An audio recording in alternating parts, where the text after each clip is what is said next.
Hello everyone, this is Mr. Informal back with the latest and greatest and new edition of the Mr. Informal podcast. We are on Mr. Informal podcast 204. I go by the name of Mr. Informal. Please do not forget to add me on Instagram, MisterInformal, and then check out my website, mrinformal.com, mrinformal.com.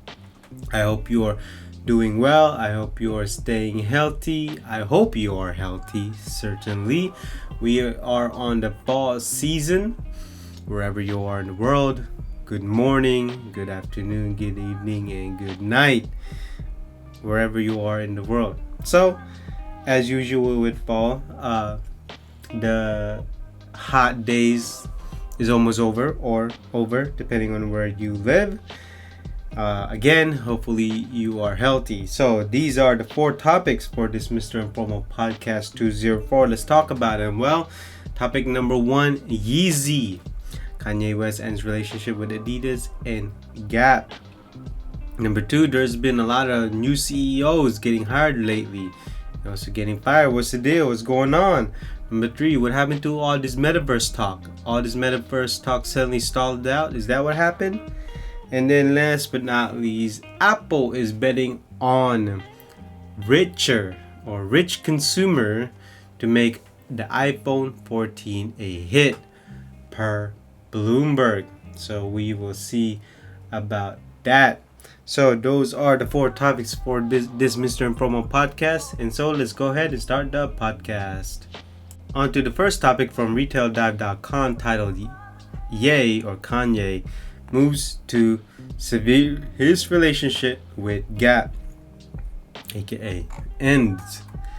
Kanye West has moved to end his partnership with Gap, according to his attorney Nicholas co-chair Cadwallader and Taz Global Litigation Group and head of law firm's commercial litigation practices. That's a mouthful.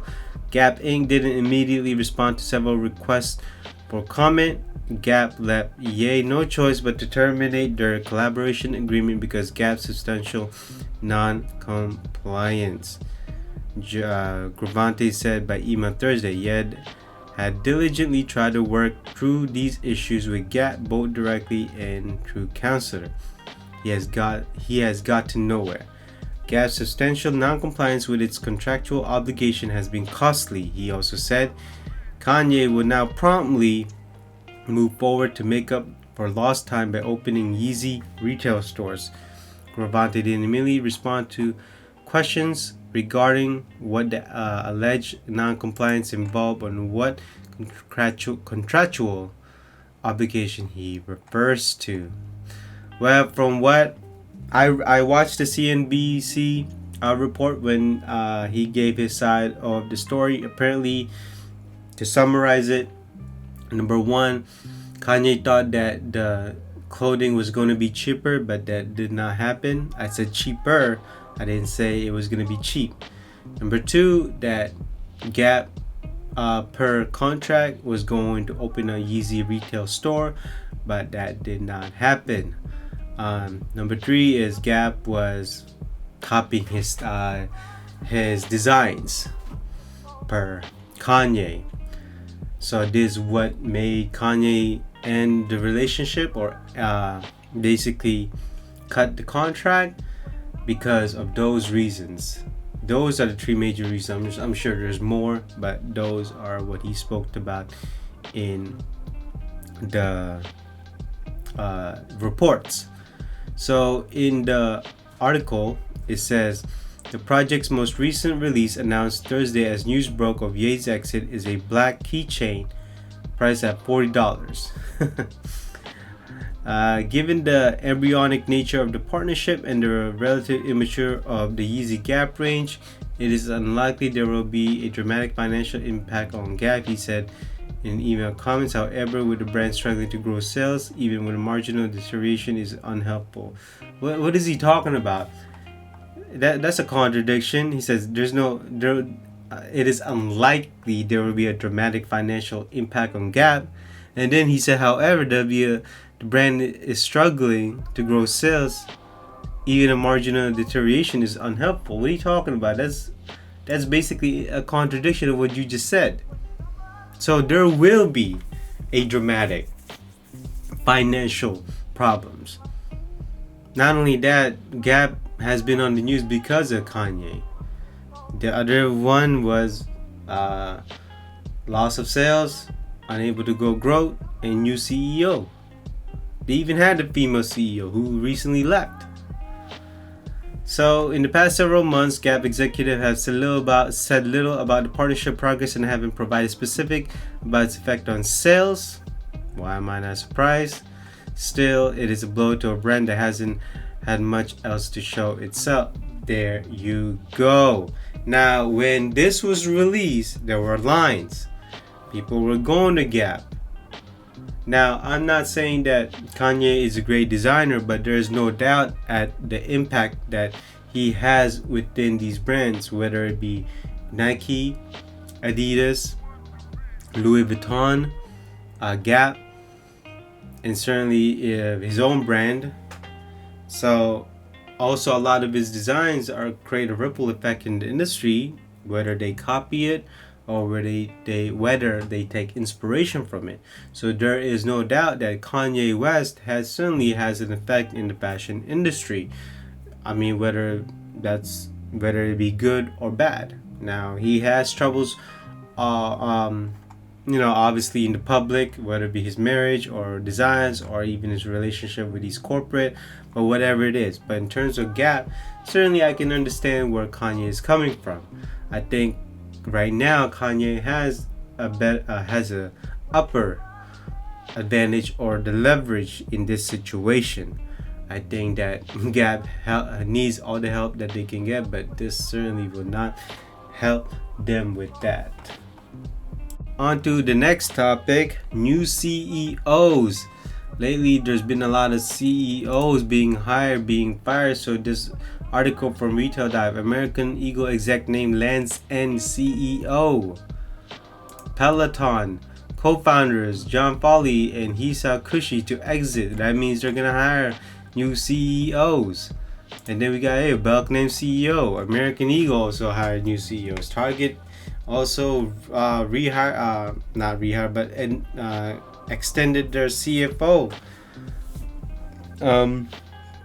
contract. And so what is it with all these CEO hirings? Well, to me it's obvious.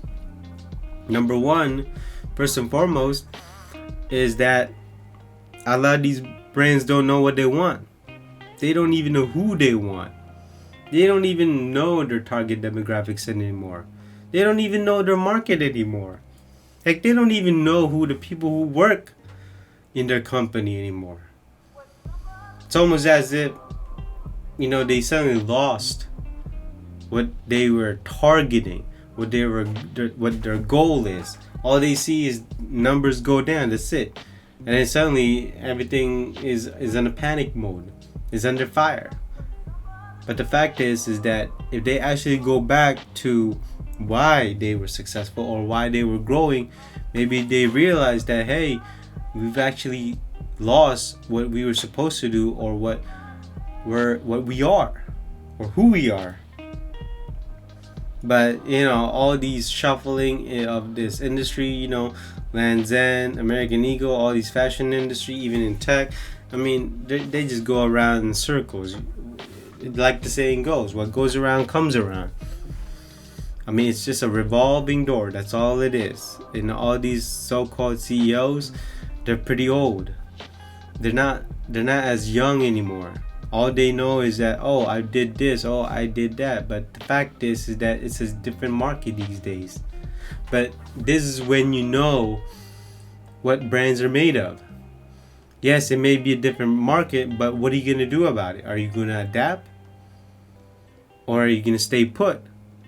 Are you going to be consistent? Like, what is it? I think the best case is be consistent while at the same time being adapt. You slowly adapt. You don't want to go away from your core customers or your loyal customers. But I know that's what a lot of people does. That's what Forever 21 did. Uniqlo is very good at that, staying consistent. They know their core customers. Same with H&M, same with Zara. They know what they are and who they are selling to. But you got these brands always trying to follow trends. But again, trends come and go. And I guess this is why J. Crew lost their way. Same with Gap that we just spoke about. Again, all these so-called new CEO coming in, they're trying to implement their system, but they don't really ask themselves, like, what is the brand that I am working with here? Like, who is the target customer? Or why and how did this brand grow? And why did it suddenly go down? Did there something lost? Could it be the design? Could it be the marketing? Could it be the prices? Could it be the location? Could it be that we were driving away our customers? They don't really ask those questions, let's be honest. They're just, what they're trying to do is trying to put a patch, trying to get paid, and then after a couple of years, they just leave. I mean, for CEOs to do repair and suddenly make it successful or profitable, those are uncommon or even rare cases. Heck, the CEO of Gap can't even figure out why Gap can't even make sales these days, except for the Yeezy collaboration. They don't even know. Same with J. Crew. They said J. Crew already filed for bankruptcy, and then they don't even know. I mean, Abercrombie and Fitch. I mean, do people still talk about him? Maybe internationally, but not here in the USA or US of A. So again, all these CEOs are just revolving doors. On to the third topic, Metaverse stalls. So, as of last year, we were speaking about the Metaverse, all these NFTs. So it went on forever. So where are these so-called Metaverse now?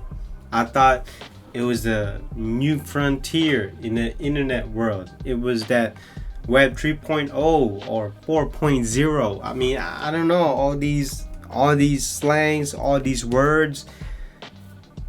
I really don't know. I thought, Facebook changed from Facebook to Metaverse, and then suddenly Nike was in it and Adidas was in it. I mean, I don't know. Everybody is talking about the Metaverse, but what's happening now? I haven't heard or anything groundbreaking in the Metaverse lately. All I'm hearing is that a special edition of art, special edition of bags, or a special showing in the Metaverse. But so far, there hasn't been any groundbreaking since the Metaverse thing started. Honestly, I still don't even know what a Metaverse is. To me, it's just virtual reality, another word for virtual reality. And virtual reality was that it, the VR, back in the 2000s. People was talking about VR, same in video games. I mean, that's what I wanted, is an actual virtual reality where, I mean, you could explore.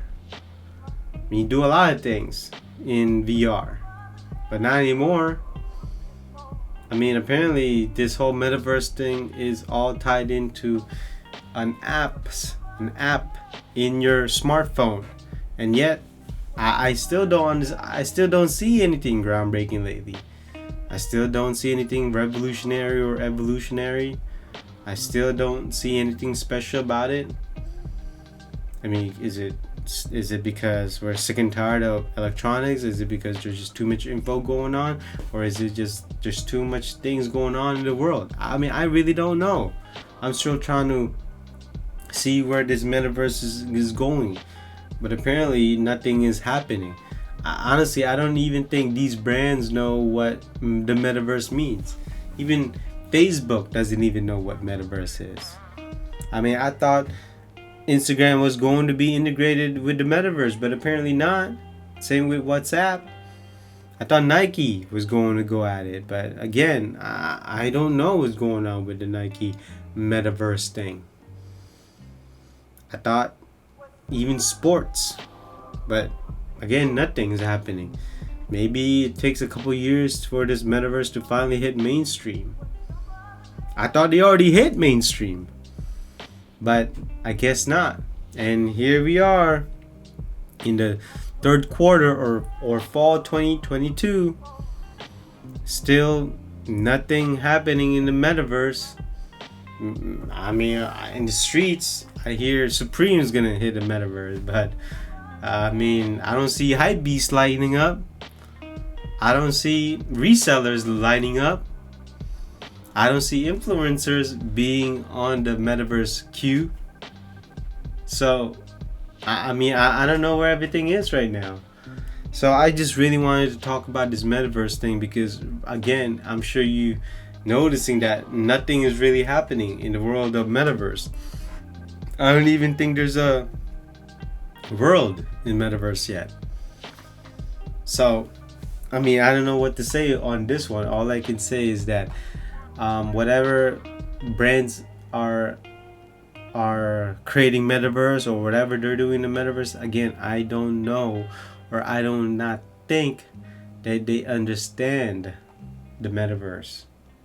On to the last topic from Bloomberg.com, titled Apple Counts on Upscale Shoppers to Turn Latest iPhone into Hit. Pre-order shows that costliest iPhone 14's most popular model. Even without price hike, Apple benefits from shift to high end. So in other words, Apple is trying to be luxury, but we all know that they're not. So as of last Friday, the new Apple iPhone hit the consumers and also the stores. The iPhone 14 lineup reserves to be the best features of high-end Pro models, costing at least $1,000.